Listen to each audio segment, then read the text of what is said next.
Indonesia, it's the land of adventure.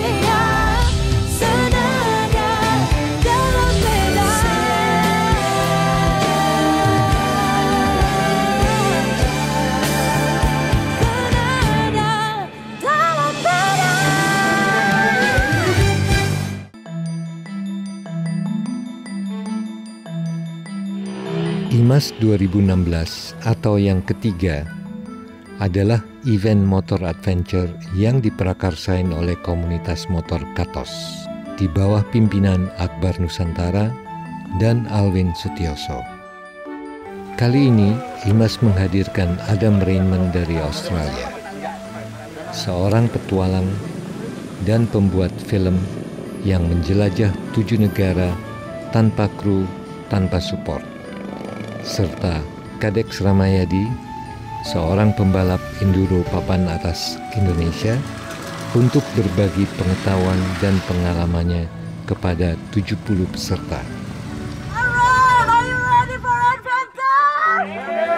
Semoga episode khusus Ring of Fire Adventure ini bisa bermanfaat bagi seluruh pecinta motor adventure. Bukan.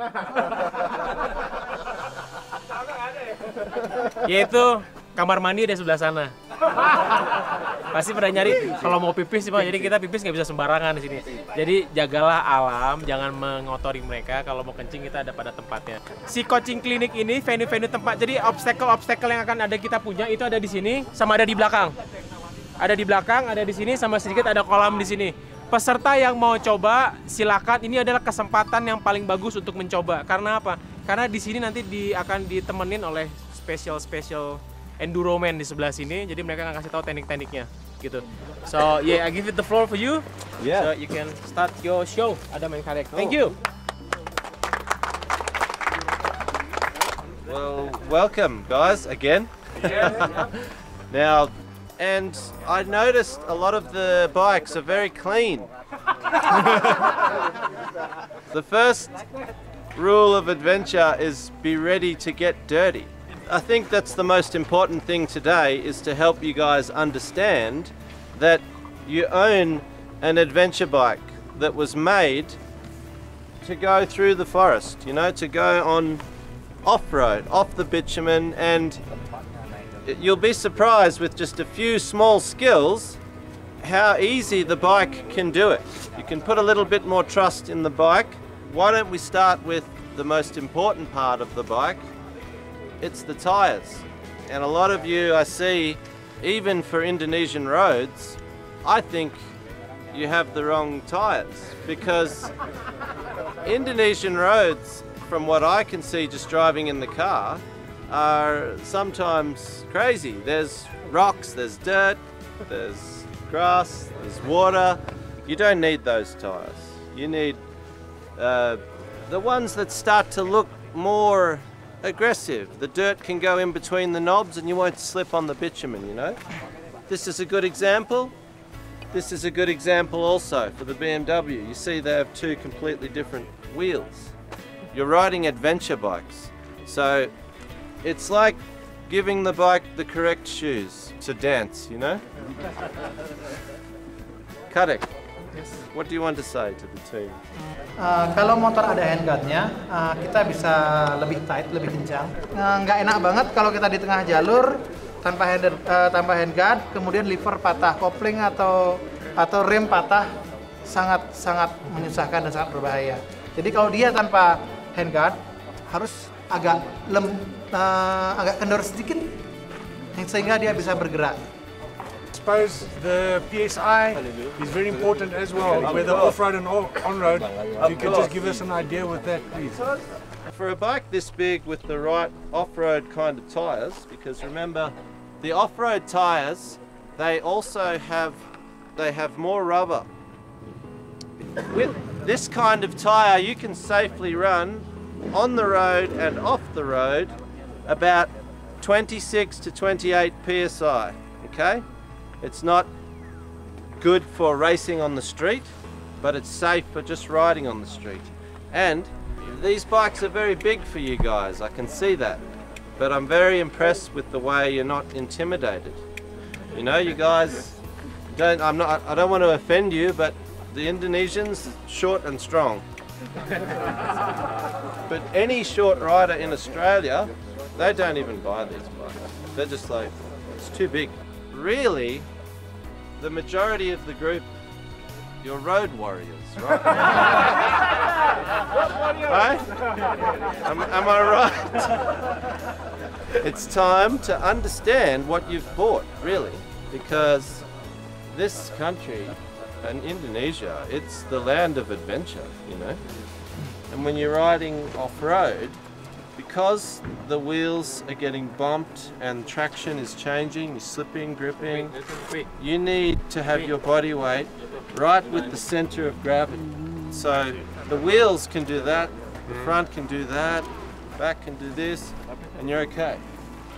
Because it might not feel cruising comfortable, but if anything happens, you lose a bit of traction just by horsepower, sand on the road, I have much more control and the bike will be much more stable if my weight is closer to the bike's center of mass, which is this engine. The further away my body is, it's out of balance.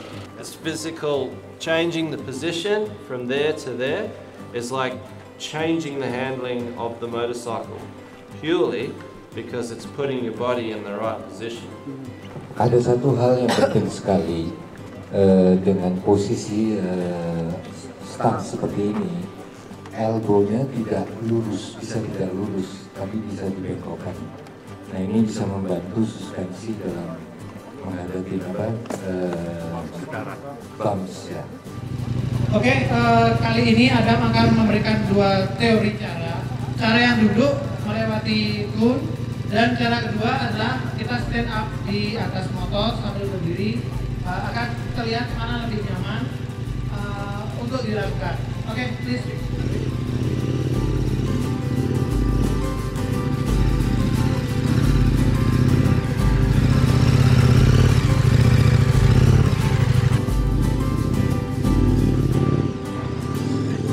Sekarang dia akan mencoba dengan berdiri, posisi duduk dia akan lebih berhati-hati karena gerakan badannya sangat terbatas.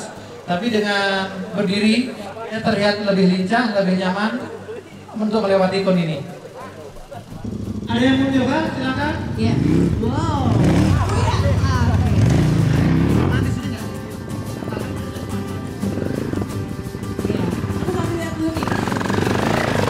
Dari Oke. Kita kasih semangat dulu dong. Kasih semangat yang mana? Wow, it's okay. This is the real adventure. Perlu diingat, namanya juga adventure. Oke. Dan tentunya juga di sini juga ada nomor berapa lagi yang akan mencoba. It's okay. Balik dia. Teman-teman tim. Yes.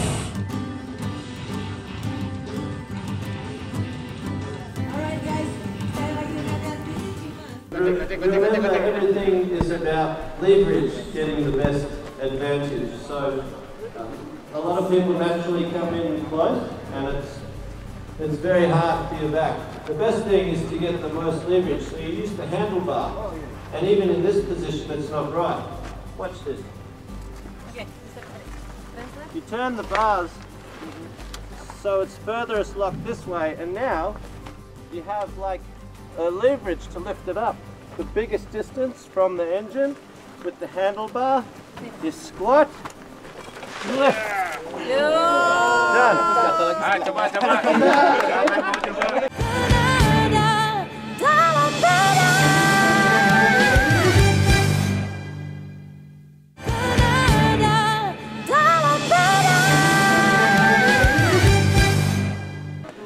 Ada menjelaskan tadi pada saat jatuh, dia memberikan posisi terjauh dari mesin adalah handlebar. Cara pertama adalah kita mencari titik yang terjauh dari mesin, yaitu handlebar, sehingga dia akan sangat mudah untuk diangkat. Jangan gunakan punggung untuk mengangkat, tapi Squat. ya, gunakan squat. Pakai ban depan sebagai lever, jadi dengan ban depan miring pada arah yang benar, motor itu ada asnya. Ya, ini kita coba untuk jatuhin lagi. Habis itu kita diriin. Ingat, jangan sambil membungkuk punggungnya, terutama di usia. Jadi, begitu jatuh, kalau dia jatuh kanan, dia ditekuk sampai selok, sampai kunci ke arah kiri, kemudian diangkat setengahnya. Awas jangan pakai punggung. Iya. Jangan punggung EXO, Pak. Ingat. Oh iya, Pak. Kita kasih semangatnya dulu. Yes. Saya mau tanya dulu, Om Kadek, pertanyaan saya. Mau tanya, Om, punggung aman, Om? Bagus. Punggung. First, all the way. Tekuk start dulu, tahu ke kiri. And then your feet right in. Punggung, kurang maju.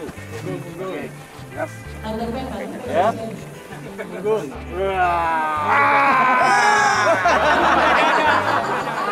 The most important is all the way. Jadi sebelum diangkat, terkunci dulu, tangannya ke arah kiri. Up. Dan dengan KTM seperti ini, dia akan merubah posisi motor dari Now look, it's already up. sekarang akan sangat gampang melakukannya. Dengan memutar motornya, sehingga perlu energi yang lebih sedikit untuk mengangkatnya daripada yang sebelumnya.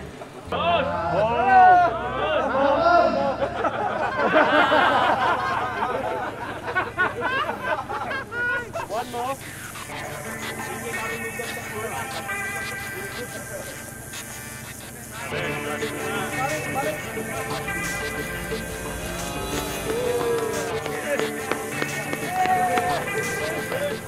It's never always ideal to go one direction, but if you can, you lean into the gear lever side, so you have the brake to help you control. And from there, that's what happens when I pull in the clutch. Oh,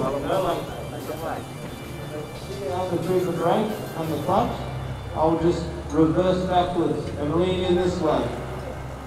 Nah, jadi kalau kita berhenti atau motor mati, juga perlu saya kopling, tidak keluar dari depan, tidak keluar dari belakang, dia tidak akan muncul ke bawah. Yang sekali-sekali menggunakan refleks pada saat motor mati kita mencet rim, mencet kopling akan sangat berbahaya jika motor akan ke belakang.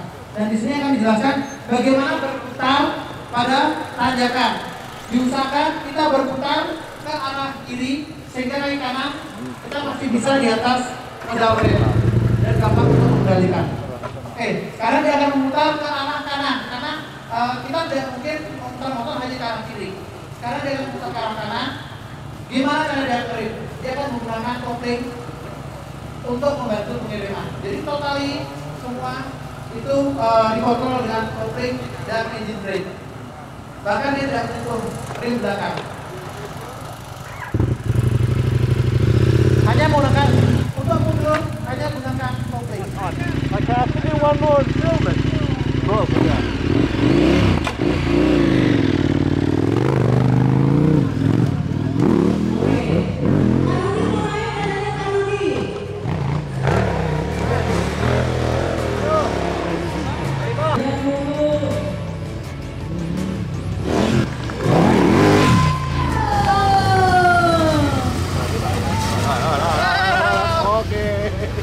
Okay, this is Akbar. Let's go. Yeah.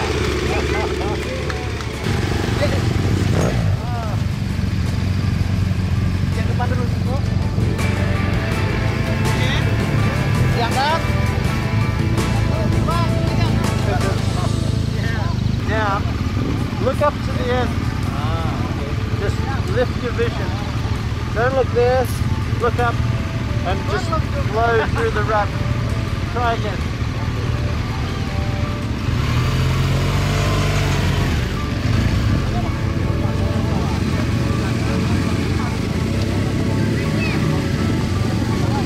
Kita langsung kita lihat ujung. Jadi balance sambil lihat ke ujung, jangan lihat ke bawah. Basicnya hampir sama. Oke, bahasanya masih. Apa itu di bawah?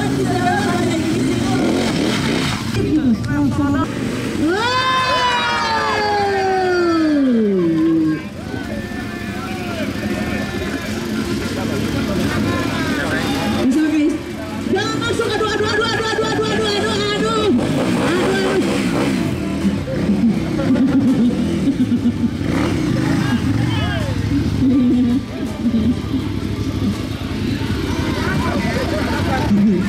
Aman.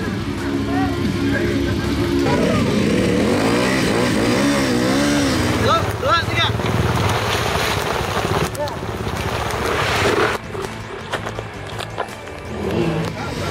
Iya, it's okay. Kita kasih tepuk tangan dulu buat Om Yutasil. Iya.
Dalam briefing malam hari, Akbar memperkenalkan para leader dan sweeper, serta menjelaskan syarat-syarat off-road untuk keesokan hari.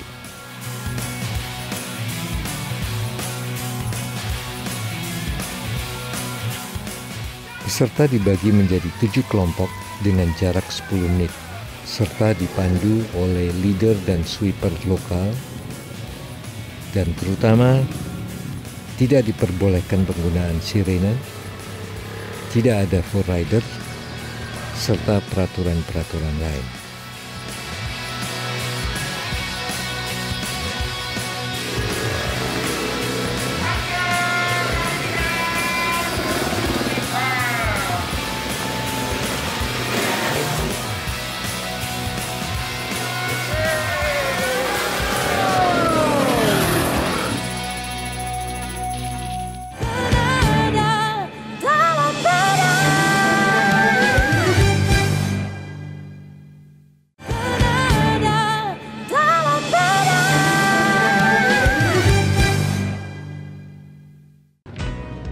Keesokan harinya, para peserta berangkat dengan tertib menuju Gunung Papandayan dalam kelompok 10 orang yang dipandu oleh para off-roader lokal.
Tiba di tempat beristirahat, para ibu-ibu kelurahan dengan ramah menyajikan jajanan lokal.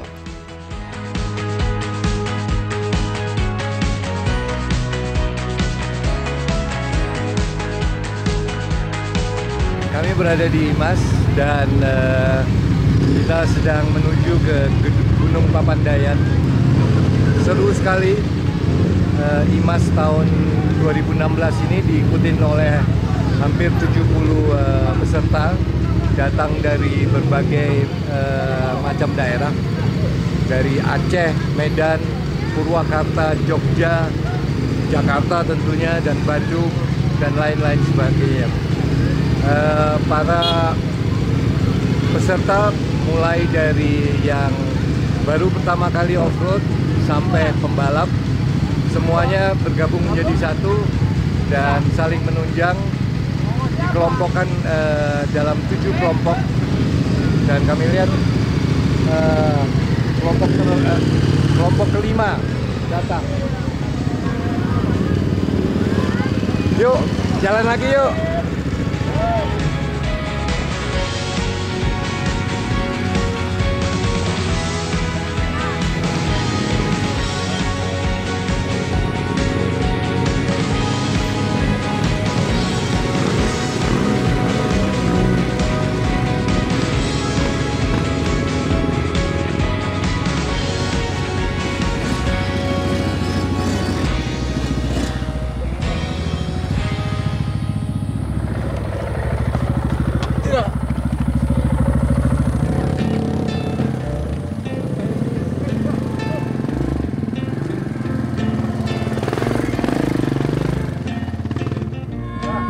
Dadah. Hari ini ada teman kita dari BMB Motorrad mengalami kecelakaan, jatuh, engine covernya kena batu dan pecah. Kita perlu sedikit survival untuk mengatasi hal ini. Ini pecah, kemudian kita coba cari power glue, kemudian power glue ditambah dengan filter rokok, tempelkan, kemudian kita lihat apakah bekerja. Oke, tunggu ya.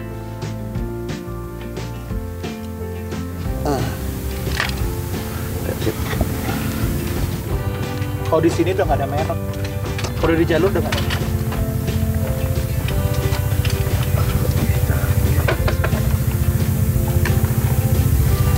Dicat dulu di ini nggak, nanti nggak bisa masuk ke mobil kena lem.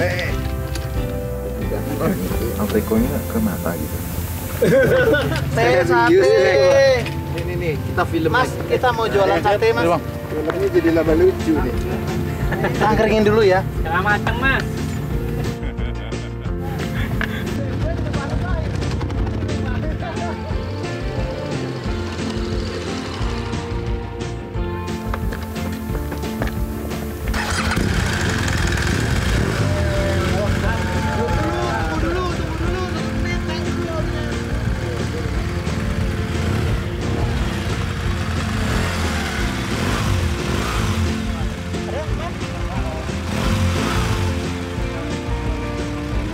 Ini berguna.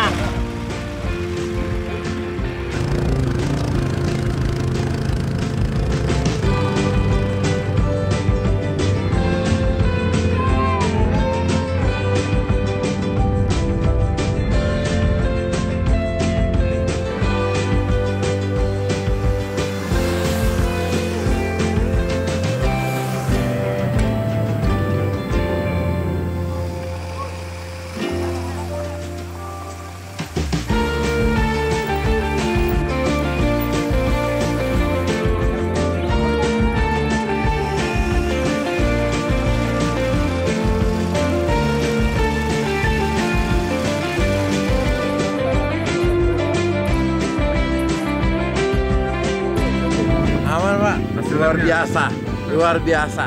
Kadex punya knowledge luar biasa. Gue juga bawa covernya.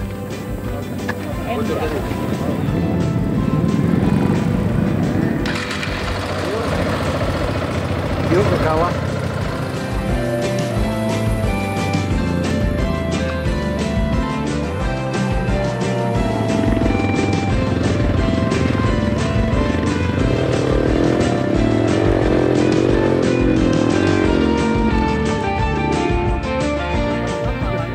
Jalan menuju kawah berbatuan lepas, sulit bagi motor-motor yang memakai ban jalan raya. Berat sebuah motor besar seperti ini pada umumnya di atas 200 kg.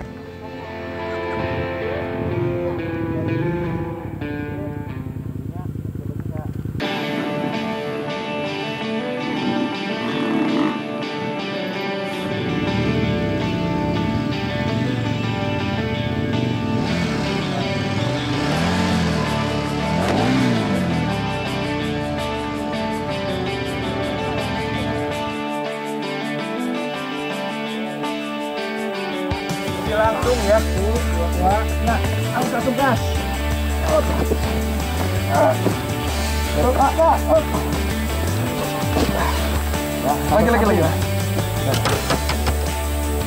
Nah. Dengan depan.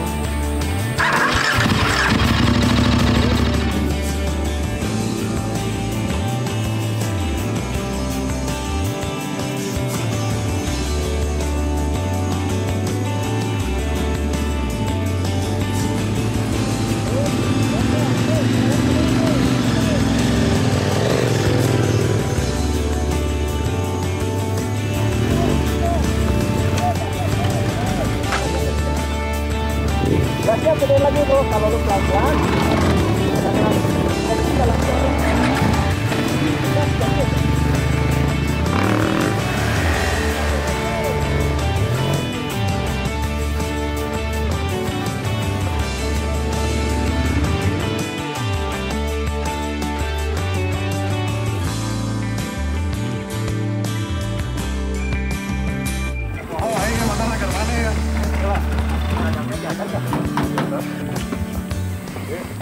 Sementara yang lain istirahat dan makan siang, Adam, Akbar, dan Kadeks berlomba menuju puncak Papandayan yang berlumut dan sangat licin.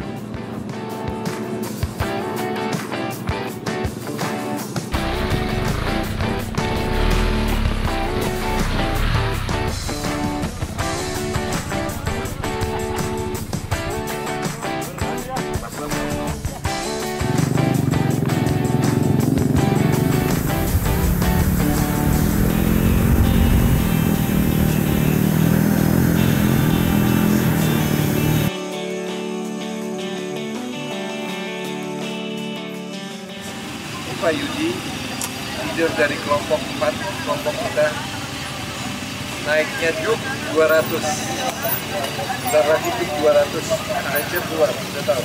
Udah lihat kan?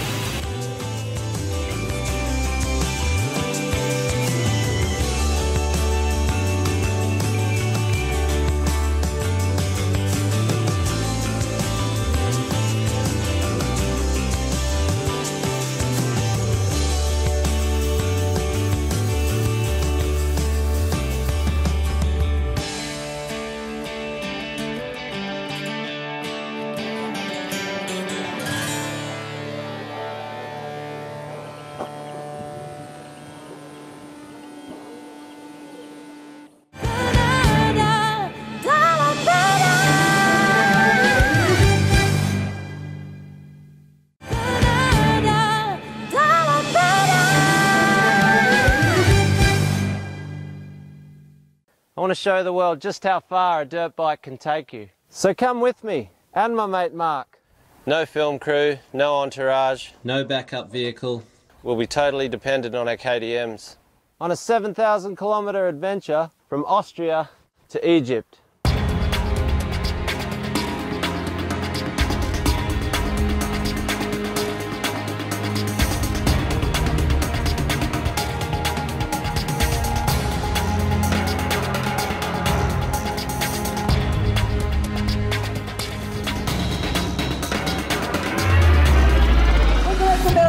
Motology. I was full-time working for the magazines in Australia, and that was between 2004, 2008, and then I learnt all the skills.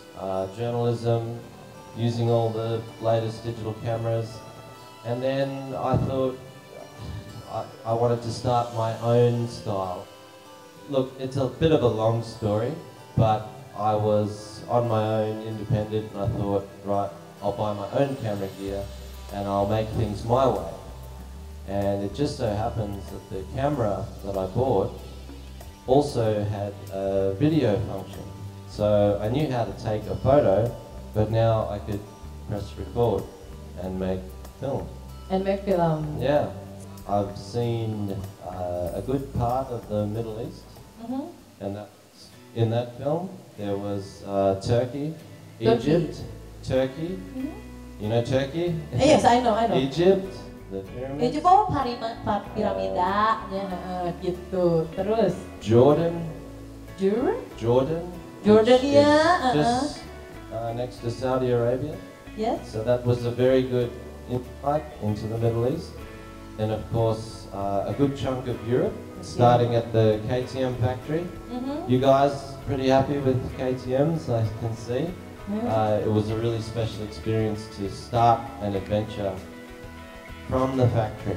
They took 2 bikes off the production line and said, there you go, you're on your own. After that, there was 0 support from KTM. Alright. It's Mark and myself, and we let the adventure find us. Okay. Because if it's fun to go and ride around the world, but if you're trying to make a movie and you break the equipment or you lose the hard drives, they get stolen, you drown the bike, anything, that's the hardest part for me. The riding, not so much, because the racing has trained us to ride. But the film production, when it's just the camera gear in your backpack, that's it. We had 1 change of clothes. Okay. So we had the riding gear that you saw, and we wore that for 30 days. Are you sure about that? Yeah, we just in the shower in the hotel. You get changed in the shower, you chuck the clothes on the ground, you wash the soap, and you just wash your clothes, and you put it on the balcony, and in the morning, wet socks, wet boots, and we go. Neng mau tanya, Om Yuk juga keliling kayak gitu juga Om Yuk? Jangan dulu jauh, nanti di sini, nanti sabar dulu, sabar nanti kita bahas. Inilah dia Yuk Tansil, leader dari acara Ring of Fire Adventure. Om Yuk, how are you Om Yuk? I'm good. I'm good, always good ya. 17,000 island, 17.000 pulau, 140 volcanoes, 700 over languages, 750 lebih bahasa. Sorry, 750 lebih ethnic groups, 1,000 more languages. Indonesia, the land of adventure. Tidak ada negara lain yang punya 140 volcano. Tidak ada negara lain yang memiliki danau terdalam di dunia. Tidak ada negara lain yang punya garis pantai 2/3 dari lingkaran bumi. Hanya Indonesia. Sebetulnya adventure itu adalah berani mencoba sesuatu yang belum pernah dilakukan. Berani mencoba sesuatu yang di luar dari biasa. Adventure itu adalah sebuah industri. Dan industri ini sekarang sedang berkembang secara luar biasa. Mulai dari kemarin sampai hari ini, Anda mencoba keluar dari yang biasa. Anda sudah beradventure dan you begin to taste. Jadi Anda mulai mencicipi senangnya keluar dari yang biasa. Untuk itu, untuk preparation dari Ring of Fire, saya mengajarkan kepada anak-anak saya itu 2 hal. Anak dan tim. Nomor 1 adalah ada start, ada finish. Kalau Anda berani berdiri di start, Anda harus sampai finish. Yang kedua adalah jangan biarkan situasi berada di atas kita. Tapi kita harus ada di atas situasi. At any situation. Jadi Anda sekarang mulai baru belajar 1 skill untuk riding. Kedua nanti akan Anda belajar plan. Masih banyak lagi. Ketiga, Anda harus belajar evacuation and medical. Anda harus bisa mengobatin diri sendiri. Anda harus bisa ngobatin teman. Untuk itu Anda harus ngerti the difference between riding touring, adventuring, and expedition. Kalau riding tuh one point to point. Kalau touring tuh jalan-jalan. Jadi melihat, mengenal mengenal apa yang dituju, di sana ada apa dan sebagainya. Kalau adventuring itu goes to the side road, belok masuk. Keindahan alam ada di side road. Expedition itu adalah kami jalan dengan tugas dan kembali dengan sebuah hasil.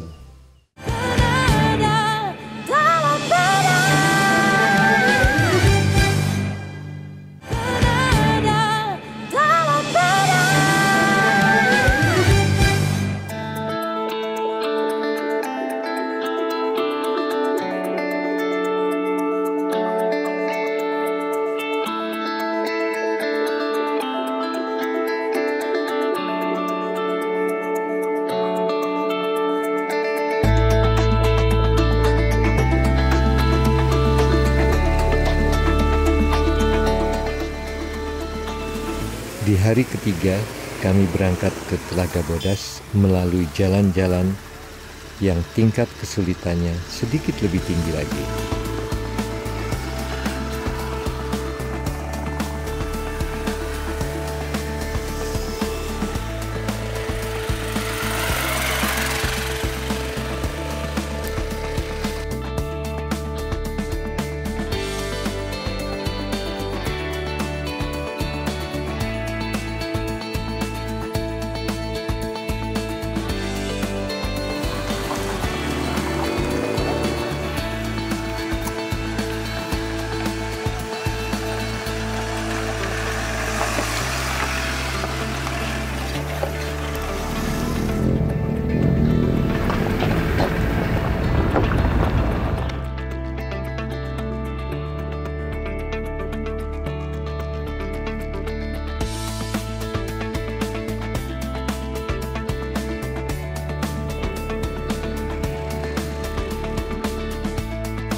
Finally kita bisa riding bareng ya.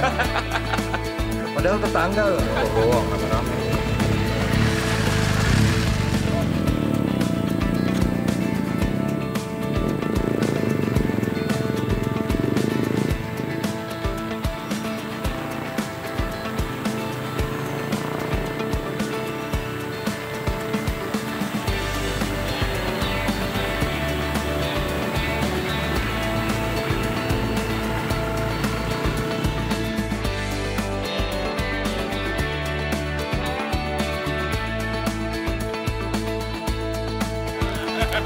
Lagi.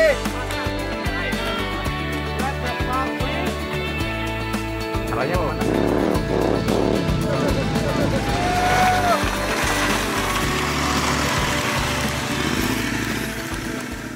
Coaching klinik seperti ini adalah basic pengetahuan dasar yang memberikan para rider sedikit keterampilan untuk mulai beradventure.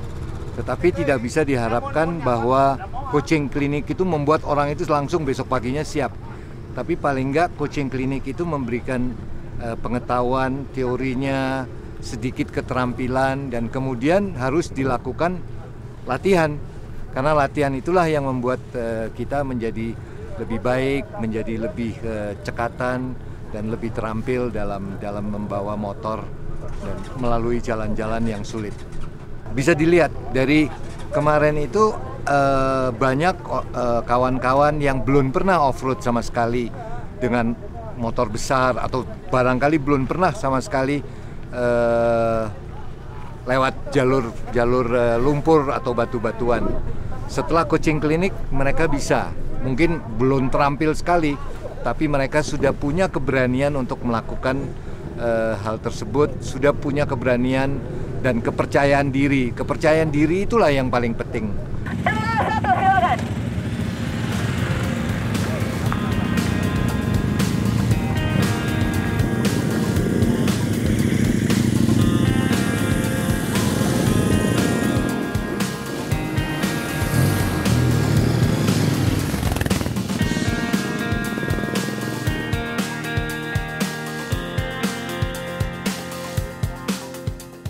Sebagai puncak acara, setiap peserta mendapatkan medali kenang-kenangan.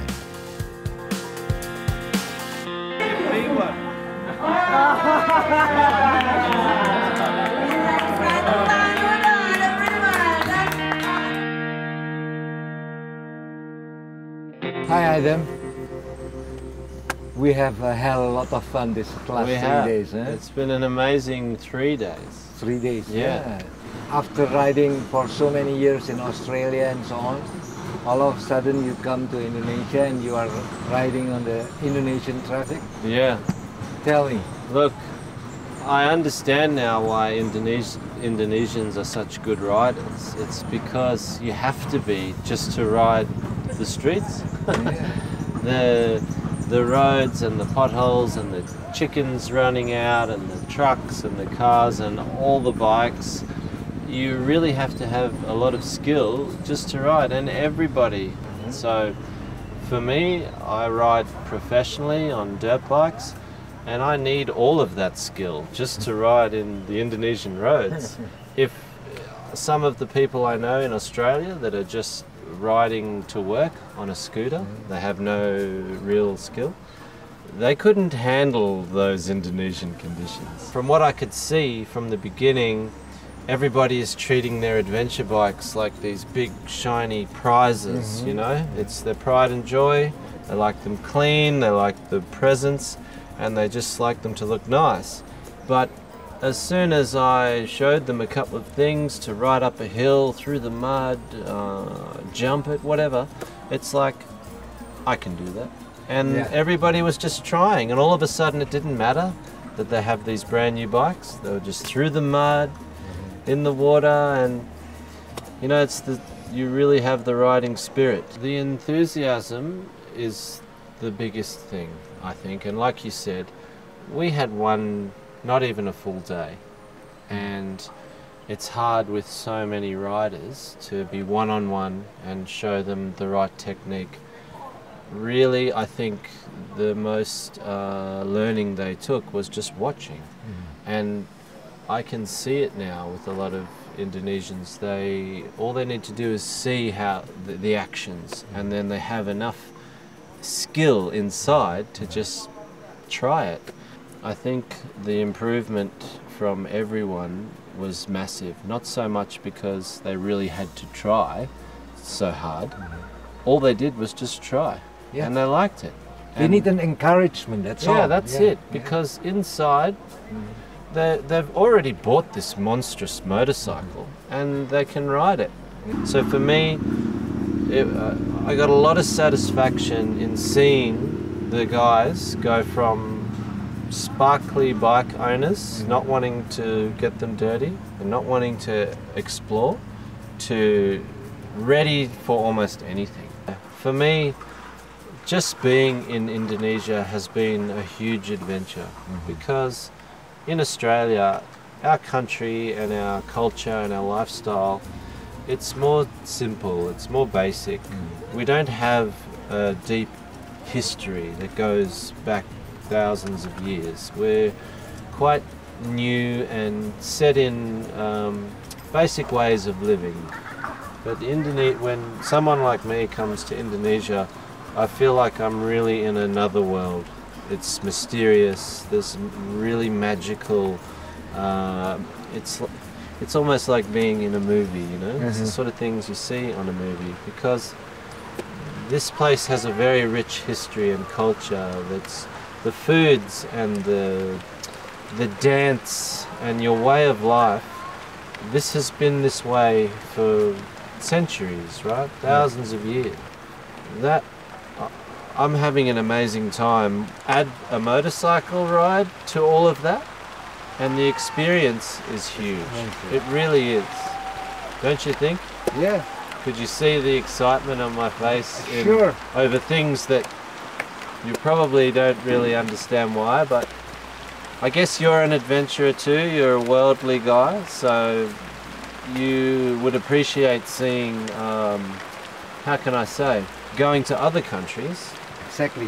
Yeah. We see it from different angle. That's So right. what people don't see, we see it. Yeah. When I'm riding through the villages, I can't stop looking.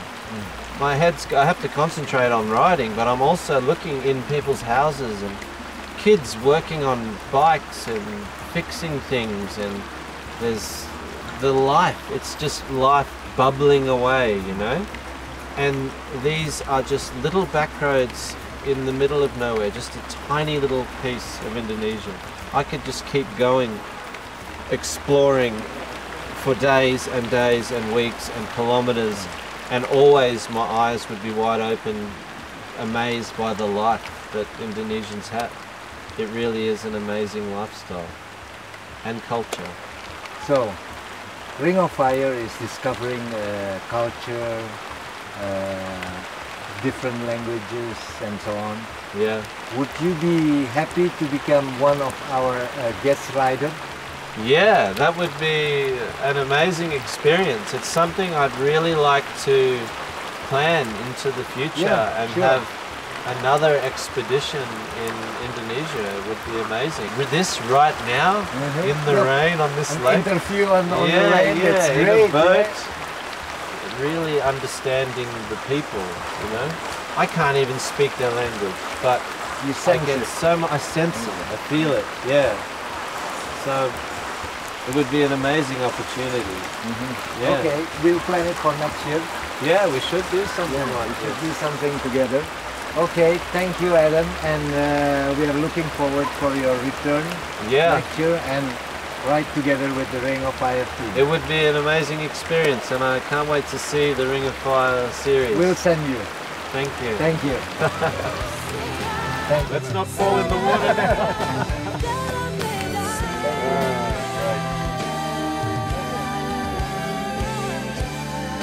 Everybody good? That was the best interview in the rain.